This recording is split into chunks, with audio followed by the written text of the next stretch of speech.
Hello guys, আসসালামু আলাইকুম। আশা করি সবাই ভালো আছেন।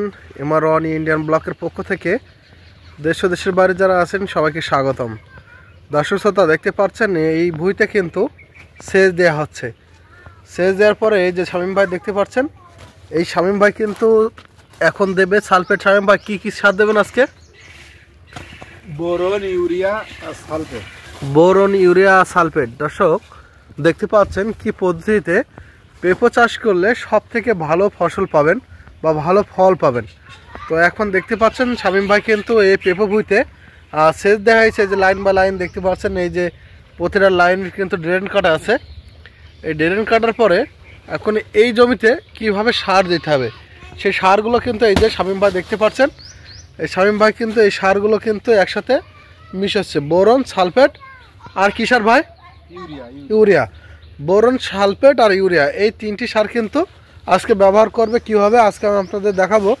তার আগে আজকে আমি দেখাবো যে কিভাবে সারগুলো কিভাবে মিশল করছে। এই যে দেখতে পাচ্ছেন দর্শক, এই যে বস্তা রয়েছে। যখন বোরন আর সালফেট এই সারগুলো দেওয়া হবে তখন কিন্তু ব্যাপক পরিমাণ এই গাছে কিন্তু ফলন আসবে।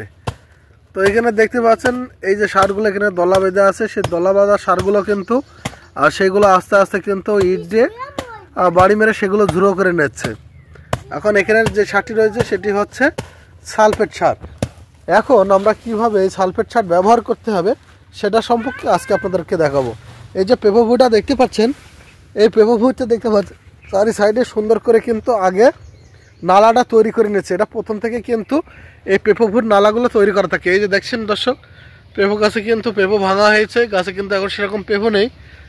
এখন ভালো পেঁপো নিয়ে আসার জন্য যে কাজটি আমাদের করতে হবে প্রথম স্টেপে সেটি হচ্ছে এই সুন্দর করে জমিটি কিন্তু আগে সেচ দিয়ে দিতে হবে। সেচ দেওয়ার পরে আমাদের যে লক্ষ্য রাখতে হবে, ওই যে চলছে দেখতে পাচ্ছেন দর্শক, ওই যে পানি যাচ্ছে।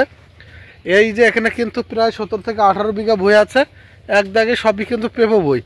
এই পেঁপো ভুঁই থেকে কিন্তু মাসিক ইনকাম করে প্রায় 70 থেকে 80 হাজার বা 1 লাখ, তারও ঊর্ধ্বে কিন্তু প্রতি মাসে এখানে ইনকাম করা হয়।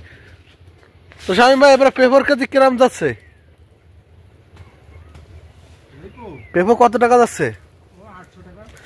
800 টাকা মন। এই যে 15-16 বিঘা মন দেখতে পাচ্ছেন, 15-16 বিঘা ভুঁই, এখানে কিন্তু যদি 800 টাকা করে মন যায় পেঁপের, তাহলে কিন্তু এখানে প্রতি মাসে কিন্তু 4 থেকে 5 লাখ টাকা কিন্তু ইনকাম করা ইজিলি।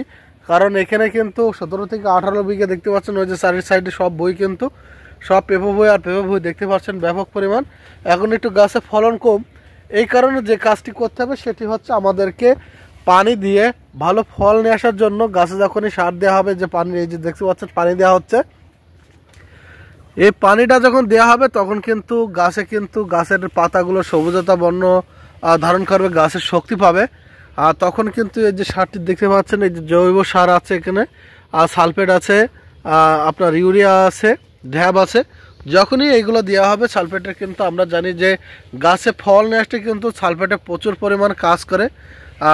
ঢ্যাবও কিন্তু অনেক কাজ করে গাছের জন্য। আর ইউরিয়ার সার তো গাছের সারটিকে ধরবে বা গাছের কিন্তু শক্তি বৃদ্ধি করার জন্য কিন্তু এই সারগুলো ব্যবহার করা হচ্ছে। যখনই আপনার এই তিনটি সার ব্যবহার করা হবে তখনই কিন্তু গাছের ব্যাপক পরিমাণ ফলন আসবে।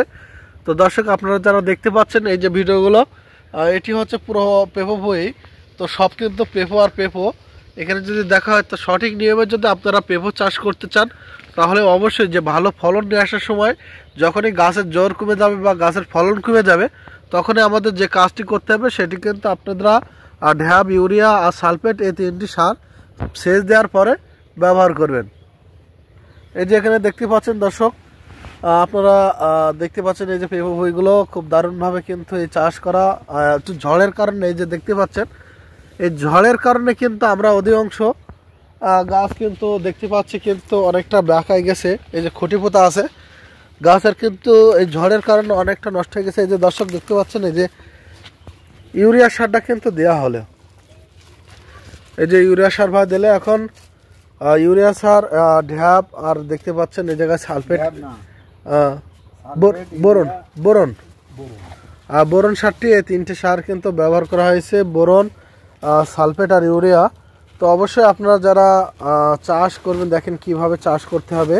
তো শামীম ভাই কিন্তু এখানে দেখাচ্ছে যে কি পদ্ধতিতে আপনারা চাষ করবেন, চাষ করলে সব থেকে ভালো হবে সেটি আমি আজকে আপনাদেরকে দেখাবো যে কিভাবে এই সারগুলো একসাথে মিশোয়। এখানে দেখতে পাচ্ছেন 4-5 বস্তা কিন্তু সার নিয়ে আসা হয়েছে। এই যে ভুঁইটা আছে, এই ভুঁইটা সেচ দেওয়া হয়ে গেছে, পরের ভুঁই কিন্তু সেচ দেওয়ার জন্য তৈরি করা হচ্ছে। এখানে এই যে দেখতে পাচ্ছেন। তো শামীম ভাই, এই যে 16-17 বিঘে ভুঁইতে, হ্যাঁ, এতে কয় বস্তা সার লাগবে ভাই? এখন দেবো 10 বস্তা। এখন 10 বস্তা দেবেন শুধু এইটাই? না, এই মোট ভুঁইতে 10 বস্তা। 10 বস্তা। দর্শক দেখেন যে মোট ভুঁইতে কিন্তু 10 বস্তা সার যাবে। এই যে দেখতে পাচ্ছেন যে কিভাবে আসলে সারটি মিশানো হচ্ছে।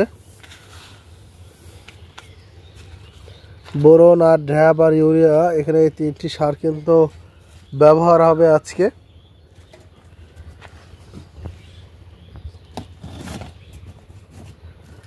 দর্শক যে দেখতে পাচ্ছেন এখন কিন্তু আলফা বোরন, অবশ্যই আপনারা এই আলফা বোরনটা দেবেন।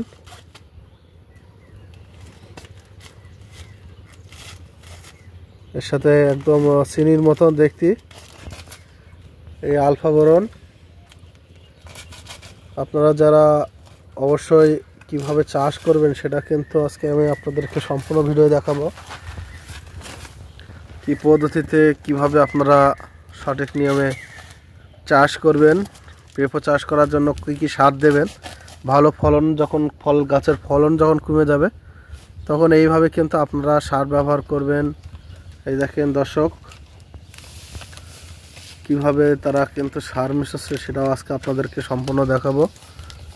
এই যে চারি সাইডে দেখতে পাচ্ছেন সব পেঁপো আর পেঁপো চাষের জন্য যেটি সব থেকে ভালো সার হবে সেটি কিন্তু এই যে বোরন সার, আর তারপরে দেখা যাচ্ছে যে ইউরিয়া সালফেট। গাছে ফলন নেক্সট কিন্তু খুবই কার্যকর করবে। বোরন দেওয়ার কারণ হচ্ছে এই সময় তাপের সময় পেঁপোটা ফেটে যায়, এই কারণে বোরন দেওয়া হয়। দর্শক শুনলেন যে বোরন দেওয়ার কারণ, সেটি হচ্ছে গাছের পেঁপো যখন ফেটে যায় এই কারণে বোরন দেওয়া হয়। বোরন সারটা দিলে হয় ফাটা কমে যায়, তাই তো? ফাটা কমে যায়, ফাটে না, তাই তো? আর সালফেটের কাজটা কি? সালফেটের কাজ, এতে বহুত রকম সার দেওয়া হয়েছে। এখন সব রকম সার ব্যবহার করলে জমিতে ভালো হয়। বারবার একরকম সার দিলি সে সারে তো কাজ হয় না, ঘুরে ঘুরে সব রকম সার দিলি সেই জিনিসটা সবচেয়ে ভালো হয়, সব থেকে ভালো হয়। দর্শক শুনলেন যে শামীম ভাইয়ের কাছে কিছু মূল্যবান কথা। তো আমি আজকে এই পর্যন্ত শেষ করছি। সবাই ভালো থাকবেন। আসসালামু আলাইকুম।